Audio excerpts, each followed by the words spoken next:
Ladies and gentlemen, I hate to say it, but we lost some of our beloved swan boat tracks.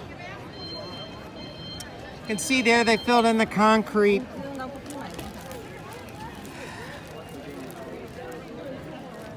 We've lost some of our swan boat tracks, unfortunately.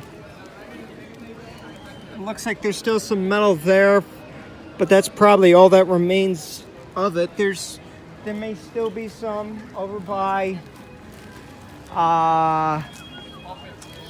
what is it? Adventureland, the Adventureland Bridge, but other than that, I don't know that there's really anything else left from them.